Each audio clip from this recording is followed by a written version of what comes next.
నా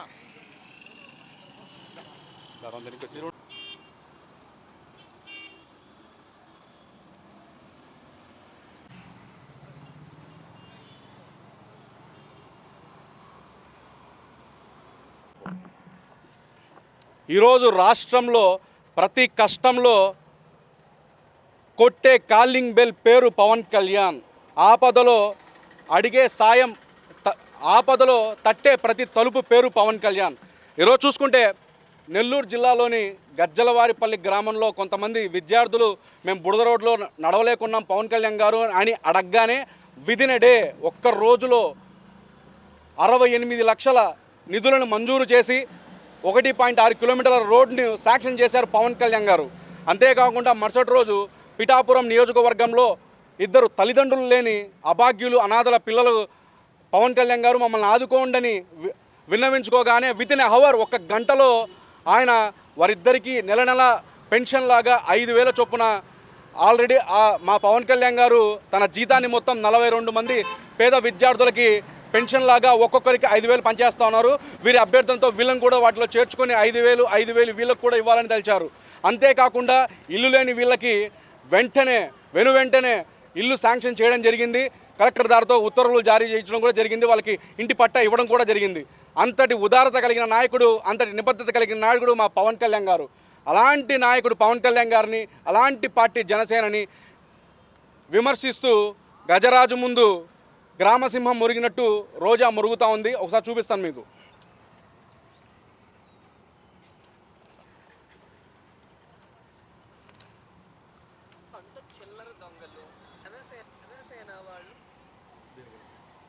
ఒకసారి వినండి, మా రోజక్క ఏమంటుందో వినండి ఒకసారి.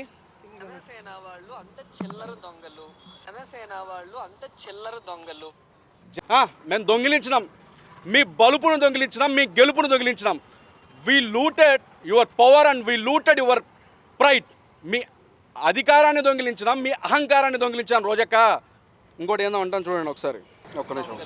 జనసేన వాళ్ళు అంత చిల్లర దొంగలు, జెండా కూలీలంట జనసైనికులు. ఎస్, వీ అగ్రీ, మేము కూలీలమే. మీ పార్టీకి పాడకట్టి 11తో పడగొట్టి, మీ పార్టీకి పాడగట్టి 11తో పడగొట్టి పాతాళానికి మోసుకెళ్తే కూలీలమే మే జనసేన వాళ్ళం. నిజమే, మేము కూలీలని ఒప్పుకుంటున్నాం. ఇంకొకటి చెప్తా ఉంది చూడండి ఒకసారి. ఈ సెట్ రిపోర్ట్ తర్వాత జంతుకో కలవలేదన్నారు, కానీ దాంట్లో హార్పిక్ కలిసిందంట. తిరుమల నెయ్యిలో హార్పిక్ కలిసిందంట అని అంటా ఉంది. కూటమి నాయకుల్లో బీజేపీ వాళ్ళు కానీ, జనసేన వాళ్ళు కానీ, తెలుగుదేశం వాళ్ళు కానీ ఎవరూ కానీ హార్పిక్ కలిసిందని చెప్పలేదు. ఏం చెప్పారంటే సిట్ రిపోర్ట్లో చూడండి ఒకసారి, ఇది సిట్ రిపోర్ట్, కొద్దిగా వెనక్కి రండి. 2022 నుంచి మే 2024 వరకు బోలే బాబా సంస్థకి అన్స్టో కెమికల్స్ వారు లాక్టిక్ యాసిడ్, లప్సాసిడ్ స్లర్రీ 8,900 కేజీలు సరఫరా చేశారన్నారు. అంటే వాళ్ళు నెయ్యి కానీ నకిలీ నెయ్యి చేసింది కూడా ఈ లప్సా అనే కెమికల్ యూజ్ చేసి. లప్సా అనేది ఏంటో మీకు చెప్తాను ఒకసారి. లప్సా అనేది హార్పిక్ కాదు. లప్సా అనేది డిటర్జెంట్లలో, డిష్ వాష్ లిక్విడ్లలో, షాంపూలలో, క్లీనింగ్ ఏజెంట్లలో వాడేది. ఇది చూడండి ఒకసారి. ఆహారంలో వాడతారా అంటే తినే పదార్థాల్లో వాడతారా, మరి లడ్డూలో వాడినారు కదా చెప్తాం. కాదు, లప్సా అనే ఒక ఇండస్ట్రియల్ కెమికల్. ఇది ఆహార పదార్థాల్లో వాడటం హానికరం మరియు చట్ట విరుద్ధం. అలాంటి కెమికల్ని డిటర్జెంట్లలో కలిపే కెమికల్ని వాడారని మేము చెప్పట్ల, సిట్ రిపోర్ట్ చెప్తా ఉంది. 60 పేజీలో సిట్ రిపోర్ట్ మీ దగ్గర ఉంటుంది కదా, చూడండి ఒకసారి. 60 పేజీలో సిట్ రిపోర్ట్ చెప్తా ఉంది. కానీ రోజక్క ఏమంటుందంటే హార్పిక్ కలిపినామని చెప్తుంది. ఈరోజు చూసుకుంటే కడపలో కూడా కొంతమంది అతిరథ మహారథులు, మహామేధావులు, మహా పండితులైన కొంతమంది వైసీపీ మేధావులు ఏం చెప్తా ఉన్నారంటే, ఒక నెయ్యి బాటిల్ తీసుకొని దాంట్లో హార్పిక్ని కలిపి టిట్ ఊపి చూడండి, నెయ్యిలో హార్పిక్ కలిపితే ఎట్టుంటో చూడండి. అసలు అది నెయ్యే కలపలేదు, నెయ్యే సరఫరా చేయలేదు సామి అంటే నెయ్యిలో హార్పిక్ కలుపుతారు. మీరు ఒక ప్రెస్ మీట్ పెట్టే ముందు సిట్ రిపోర్టు అంటే బేసిక్ నాలెడ్జ్ అది తెచ్చుకోండి ఫస్ట్. పామ్ ఆయిల్లో palm kernel oil, acetic acid, monoglyceride అలాంటివి కలిపి నెయ్యి కానీ నకిలీ నెయ్యి 68 లక్షల కేజీలు సరఫరా చేసి 20 కోట్ల లడ్డూలు తయారు చేస్తే అది మాట్లాడకుండా నెయ్యిలో హార్పిక్ కలుపుతా ఉన్నారు. నెయ్యి ఆడుందాడా?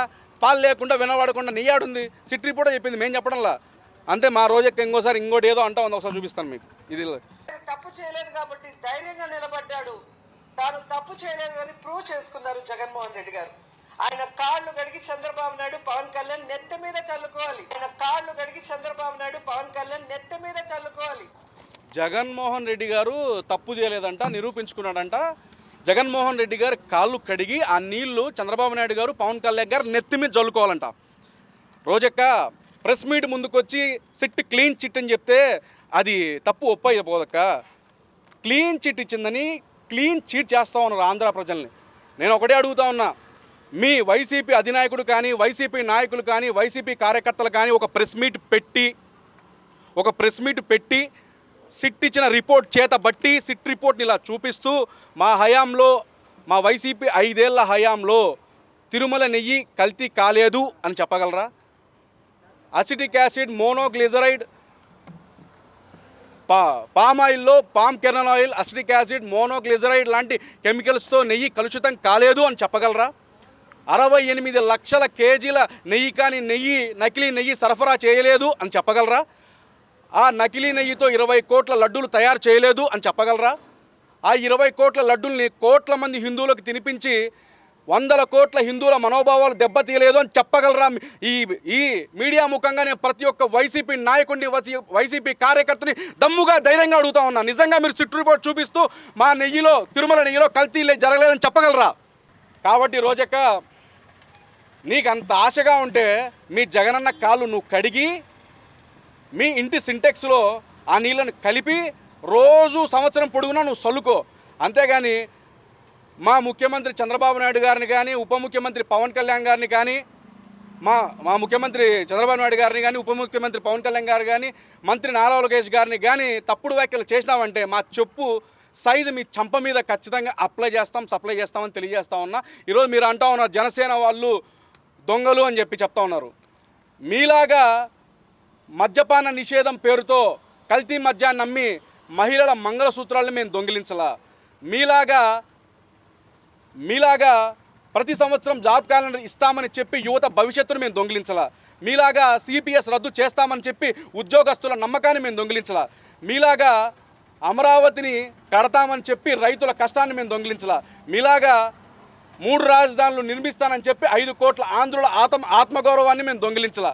మీలాగా ఎగ్ పఫ్ల కోసం 3.5 కోట్లు, తాడేపల్లి ఇంటి చుట్టూ కంచె కోసం 12.5 కోట్లు, పార్టీ ఆఫీసుల మీద రంగుల కోసం, పునాదిరాల మీద బొమ్మల కోసం, రుషికొండ మీద ప్యాలెస్ల కోసం 100 కోట్ల ప్రజాధనాన్ని పందికొక్కులా మేము దోచుకోవాలా? మీరే దోచుకున్నారు. నీలాగా ఆ 7 కొండల వాడి దర్శనానికి టికెట్లు కట్టి దానికి ఒక రేటు పెట్టి ఆ శ్రీనివాసుడి సన్నిధానాన్ని కూడా మేము దోచుకోవాలా?